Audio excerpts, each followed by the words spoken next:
के ITCN Asia expo centre में जारी है। मुख्तलिफ कंपनीज के स्टॉल्स लगाए गए हैं और इस वक्त हमारे नुमाइंदे कफील अहमद इंटीग्रेटेड टेक्नोलॉजी सॉल्यूशन के CEO साद अली कायम खान के साथ मौजूद हैं। तफसीलन उनसे जानते हैं।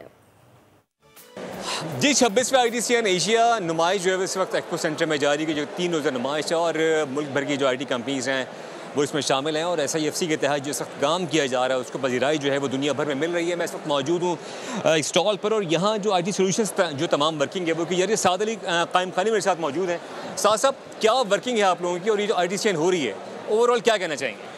ITCN से हमें बड़ा बेनिफिट हासिल हुआ है। इसमें हमने काफ़ी कनेक्शंस अपने किए हैं, पोटेंशियल क्लाइंट्स आए हैं, पोटेंशियल लोग हमसे रब्ता करके गए हैं। बेसिकली इस एक प्लेटफॉर्म के थ्रू हमने काफ़ी गेन किया है इस प्लेटफॉर्म के मुकाबले में। हम लोग we are working in AI automations, we are giving some different platforms and agents to enterprises to automate their work process.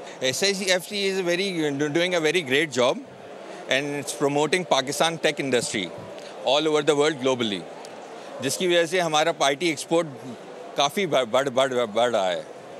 आपके समय से यहाँ जो कंट्रीज़ पार्टिसिपेट कर रही हैं तो कितना बूस्ट मिलेगा IT को एंड पाकिस्तान इस वक्त जिस लेवल के ऊपर है क्या कुछ काम करना बाकी है अभी?